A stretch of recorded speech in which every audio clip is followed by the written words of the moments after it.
In reality, when we send our kids off to school every day, it is a leap of faith that they will be safe. Too many stories, too many bad things happening on the school bus or in the school.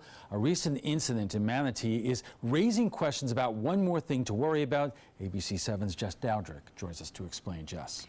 Alan, what parents don't know is their students can be sitting in class next to another student that has been convicted of a felony. And because of confidentiality laws, parents and other students would never know it. It makes you wonder, could your students be in danger at school? A student at Riverview High School, 17-year-old Anthony Duncan, arrested after showing a handgun to students on a school bus. Duncan was a convicted felon before this incident even happened. So why is a potentially dangerous student like Duncan walking the halls of our local public schools? We are constantly surveying and reviewing arrests as they happen in our community. Administrators at Manatee County School District take pride in ensuring a safe, nurturing, and disciplined learning environment. But a small percentage of their students are arrested, and case by case, the district decides how to handle that student's future education. We will look at what the student's being charged with. If it is a violent, threatening type of offense, then we will look to move that student to an alternative site. Manatee County's alternative campus is called Horizons Academy.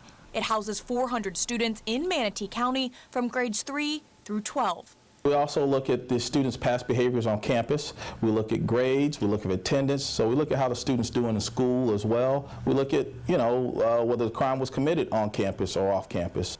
Sometimes students will be sent back to the school they were attending. And because of confidentiality rules, felons could be walking the halls with other students, and parents nor students would know about it. We have to protect that individual's privacy.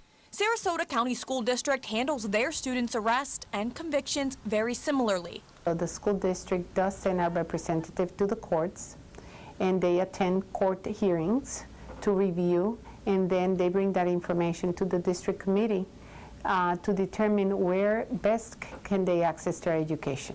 Sarasota's alternative campus is called the Triad School. It's a partnership with the YMCA. There are approximately 50 students total at both Triad locations. In violent cases, students won't be sent to Triad. However, the district still offers them an education. Students can access their curriculum via online, or we can send teachers to the home, to a public place to deliver instruction, to monitor that instruction, make sure that they're on track towards meeting the goals. The students' fate lying in the hands of a district-level committee. There are times that mistakes are made. Is how those mistakes are coached and guided to go through our rehab area, and for us as a school district to be able to keep all students in our community safe. Senior Judge Lee Hayworth says hundreds of juveniles are coming through the system every year in Sarasota.